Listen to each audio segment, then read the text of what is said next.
বাংলাদেশের আগামীর দিনে স্বপ্ন দেখছি শুধুমাত্র ধর্মীয় নেতৃত্ব নয়, আগামীর বাংলাদেশের সামাজিক রাজনৈতিক নেতৃত্ব দিবে আলেম সমাজ। সেই আলেমরা তৈরি হও, মাথায় পাগড়ি বাঁধো, দেশকে কাউকে ফিজারা দেওয়া হবে না।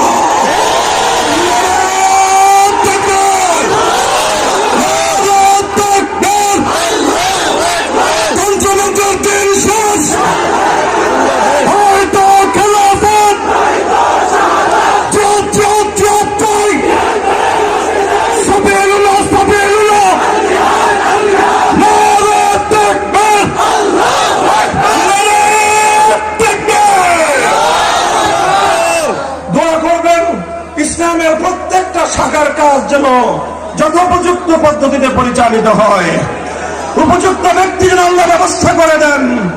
আলেমরা যেন তাকসিমে কারের মাধ্যমে, কর্মবন্টনের মাধ্যমে প্রতিটা সেক্টরের জন্য উপযুক্ত লোক তৈরি করবার জন্য প্রত্যেকটা মাদ্রাসা থেকে পরিকল্পনা থাকা দরকার। শুধুমাত্র তবলিগে পাঠিয়ে দিলাম, কাজ শেষ না। শুধুমাত্র ইফতার পড়ার জন্য পাঠিয়ে দিলাম, কাজ শেষ তা নয়।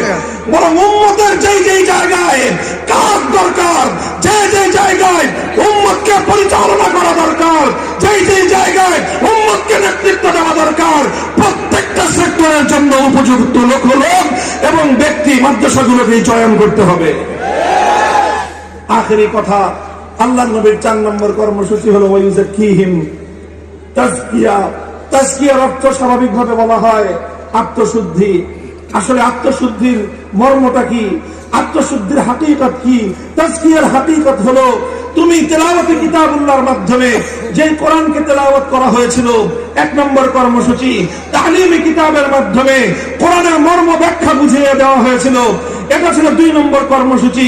তালিমে হিকমতের মাধ্যমে কোরআনকে আমলি ভাবে, প্র্যাকটিক্যাল ভাবে বাস্তবায়ন করে নমুনা দেখানো হয়েছিল, এটা ছিল 3 নম্বর কর্মসূচি।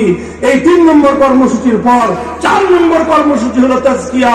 তাজকিয়ার মূল হাকিকত হলো যেই কোরআনকে তুমি এতক্ষণ আমল করেছো, যেই কোরআনকে এতক্ষণ তুমি বাস্তবায়ন করেছো, এবার সেই কোরআনকে তুমি তোমার আখলাক এবং চরিত্রে পরিণত করো। তাজকিয়ার অর্থ হলো কোরআনী আখলাক হাসিল করা। তাজকিয়ার অর্থ হলো উম্মতের মধ্যে কোরআনী চরিত্র, কোরআনী স্বভাব মানুষের মধ্যে তৈরি করার চেষ্টা করা। এই মেহনতটা আলহামদুলিল্লাহ উম্মতের মধ্যে ব্যাপকভাবে চালু আছে।